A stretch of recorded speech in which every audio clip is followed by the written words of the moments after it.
ಎಷ್ಟೇ ಬಿಡುವಿಲ್ಲದ ಕೆಲಸಗಳು ಎಲ್ಲ ತುಂಬ ಚೆನ್ನಾಗಿ ಆರ್ಗನೈಸ್ ಮಾಡೋದು, ಮ್ಯಾನೇಜ್ ಮಾಡೋದು ಗೊತ್ತಿತ್ತು. ಅಟ್ ದ ಸೇಮ್ ಟೈಮ್ ಲೈಫ್ನ ಹೇಗೆ ಎಂಜಾಯ್ ಮಾಡಬೇಕು, ನಗ್ನಗ್ತಾ ಇರಬೇಕು, ಯಾವುದೇ ಒಂದು ನಿಮಿಷನೂ ಅವರು ವೇಸ್ಟ್ ಮಾಡಿ ನಾನು ನೋಡಿಲ್ಲ. ಅವರು ಬೆಳಗ್ಗೆ ಎದ್ದಾಗಲಿಂದನೂ ನೈಟ್ ಮಲಗೋವರೆಗೂ ಅವರು ನಗ್ತಾನೇ ಇರೋರು, ನಗಾಡಿಸ್ತಾ ಇರೋರು.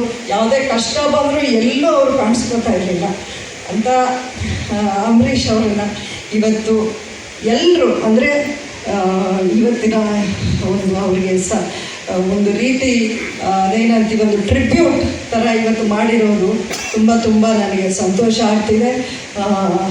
ನಮ್ಮ ಅನಂತು ಈ ವಿಷಯ ಹೇಳಬೇಕು. ಅನಂತು ಅಂದರೆ ನಮ್ಮ ಸಿನಿಮಾ ಇಂಡಸ್ಟ್ರಿಗೆ ಸಂಬಂಧಪಟ್ಟಂಗೆ ನಿಮಗೆ ಚೀಫ್ ಗೆಸ್ಟ್ ಬರದೇ ಇದ್ರೂ ಆಗ್ಬೋದೇನೋ, ಅನಂತು ಬರದೇ ಇದ್ದರೆ ಆ ಫಂಕ್ಷನ್ ಆಗಲ್ಲ. ಆ ರೀತಿ ನಮ್ಮ ಫಂಕ್ಷನ್ ಎಲ್ಲರಿಗೂ ಒಂದು ರೈಟ್ ಹ್ಯಾಂಡ್ ಇದ್ದಾಗೆ.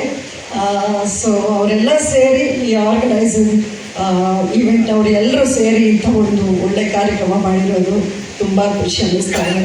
ನಾನು ಒಂದಷ್ಟು ಮಿಮಿಕ್ರಿ ಗೋಪಿ ಅವರಿರಲಿ, ಜೂನಿಯರ್ ಅಂಬರೀಷ್ ಇರಲಿ, ತುಂಬ ಚೆನ್ನಾಗಿ ಅಂಬರೀಷ್ ಅವ್ರನ್ನ ಒಂದು ಇಲ್ಲಿ ಮತ್ತೆ ನಮ್ಮ ಕಣ್ಮುಂದೆ ಬರೋಂಗೆ ಮಾಡಿ ನಮ್ಮನ್ನ ಎಂಟರ್ಟೈನ್ ಮಾಡಿದ್ರು. ತುಂಬ ಅಭಿನಂದನೆಗಳು ಅವ್ರಿಗೂ ಸಲ್ಲಿಸೋಕೆ ಇಷ್ಟಪಡ್ತೀವಿ. ಮತ್ತು ಇನ್ನೊಂದು ಲಾಸ್ಟ್ ಮಾತು, ಕನ್ನಡ ಈ ಭೂಮಿಯಲ್ಲಿ ಕನ್ನಡಿಗರು ಇರೋವರೆಗೂ ಅಂಬರೀಷ್ ಅವರನ್ನು ಮರೆಯೋಕ್ಕೆ ಸಾಧ್ಯ ಇಲ್ಲ ಅನ್ನೋದು ನಾನು ನೋಡಿದ್ದೀನಿ. ಧನ್ಯವಾದಗಳು, ನಮಸ್ಕಾರ. ಅವ್ರ ಪಕ್ಕದಲ್ಲಿ ಕೂರ್ಸೋದು ಬಿಟ್ಟಿಲ್ಲ. ಅವರು ಇಂಥ ಒಂದು ಸ್ನೇಹ ಖುಷಿಯಾಗುತ್ತೆ. ಅಂಬರೀಷ್ ಅವ್ರ ಜೊತೆಯಲ್ಲಿ ಇಷ್ಟು ವರ್ಷಗಳ ಅವರ ಜೊತೆಯಲ್ಲಿದ್ದು ಅವರ ಏನೇ ಆಗ್ಬೋದು, ಎಷ್ಟೇ ಒಂದು ಅಂದರೆ ಮಾತು ನಾನು ಹೇಳೋದು, ಅವ್ರು ಬೈದೇ ಇದ್ದರೆ ಯಾರು ಮನಸ್ಸು ನಮ್ಮ ನೆಮ್ಮದಿ ಸಿಗ್ತಾ ಇರಲಿಲ್ಲ. ಅವ್ರು ಬೈಬೇಕು, ಅವರೇ ಖುಷಿಯಾಗೋದು. ಎಷ್ಟೋ ಎಲ್ಲಿ ಅಂಬರೀಷ್ ಅವರ ಒಂದು ಗುಣ ಮತ್ತು ಎಲ್ಲ ಕ್ಷಣಗಳಲ್ಲೂ ನಾನು ಯಾವತ್ತೂ ಅವರು ದುಃಖದಲ್ಲಿ ನೋಡೇ ಇಲ್ಲ ನನ್ನ ಲೈಫಲ್ಲಿ. ಆದರೆ ಒಂದು ದಿನ ಮಾತ್ರ ನವಂಬರ್ 24 ಅವತ್ತು ಆ ಬಸ್ಸು, ಮಕ್ಕಳು ತುಂಬ ಬಸ್ಸು ನೀರಲ್ಲಿ ಮುಳುಗಿ, ಆ ಮುಳುಗಿರೋ ಟಿ ವಿ ಹಾಕಿ ಕೂತಿದ್ದವರು ಬೆಳಿಗ್ಗೆಯಿಂದ ಸಂಜೆಯವರು ಅದು ನೋಡ್ಕೊಂಡವ್ರೆ. ಹೋಗ್ಬೇಕು ಅಂತ ಅವರೇ, ಇಲ್ಲಿ ಡಾಕ್ಟ್ರು ಬೇಡ ಅಂತ ಹೇಳಿದ್ದಾರೆ, ಮನೆಯಲ್ಲಿ ಮೇಡಮ್ ಬೇಡ ಅಂತ ಇದ್ದಾರೆ, ದೊಡ್ಡಣ್ಣ ನಾವು ಎಲ್ಲ ಇದ್ದೀವಿ, ಹೋಗ್ಬೇಡಪ್ಪ ಅಂತ ಬೈಸ್ಕೊತಾ ಇದ್ದೀವಿ. ಆಮೇಲೆ ಮಧ್ಯದಲ್ಲಿ ಟಿ ವಿ ಆಫ್ ಮಾಡ್ಬಿಡೋಣ ಅಂತ ನೋಡಿದ್ವಿ, ಟಿ ವಿಯನ್ನು ಆಫ್ ಮಾಡಿದ್ವಿ.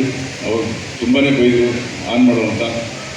ಆಮೇಲೆ ನಾನು ಹೋಗಲೇಬೇಕು ಅಂತ ಹಠ ಹಿಡಿದಾಗ ಅವರಿಗೆ ಕಣ್ಣಲ್ಲಿ ಅವತ್ತೇ ಫಸ್ಟು ಅವರು ಅಷ್ಟು ಒಂದು 3-4 ಗಂಟೆಗಳ ಕಾಲ ಕಣ್ಣಲ್ಲಿ ನೀರು ಕಂಟಿನ್ಯೂಸ್ ಆಗಿ ಹತ್ತಿದ್ದು ದುಃಖವಾಗಿದ್ದ ನಾನು ಅವತ್ತೇ ನೋಡಿದ್ದವ್ರನ್ನ.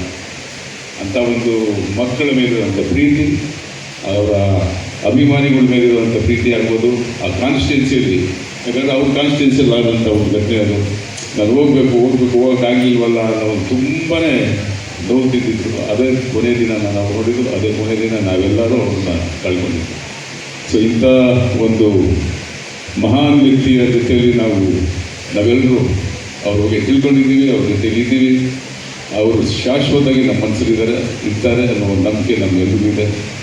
ಈ ಸಂದರ್ಭದಲ್ಲಿ ನನ್ನ ಈ ವೇದಿಕೆ ಮೇಲೆ ನಾವು ಮಾತಾಡೋದಕ್ಕೆ ಅವಕಾಶ ಕೊಟ್ಟು ಇಂಥ ಒಂದು ಸಂಭ್ರಮನ ಮಾಡಿದ್ದಕ್ಕೆ ನಿಮ್ಮೆಲ್ಲರಿಗೂ ನಾನು ತುಂಬ ಅಭಿನಂದನೆ ಸಲ್ಲಿಸ್ತಾ ಇದ್ದೀನಿ. ಹಾಗೆ ಅಂಬರೀಷ್ರವರ 75ನೇ ವರ್ಷದ ಜಯಂತಿ ಈ ವರ್ಷ ಬರುತ್ತೆ. ನಾವೆಲ್ಲರೂ ವಿಜೃಂಭಣೆಯಿಂದ ಆ 75ನೇ ವರ್ಷ ಎಲ್ಲರೂ ಸೇರಿ ನಾವೆಲ್ಲರೂ ತುಂಬ ವಿಜೃಂಭಣೆಯಿಂದ ಆಚರಿಸೋಣ ಅನ್ನೋ ಒಂದು ಸಂದರ್ಭದಲ್ಲಿ ಈ ಸಂದರ್ಭದಲ್ಲಿ ನಮಗೆ ಕೇಳ್ಕೊತಾ ಇದ್ದೀವಿ.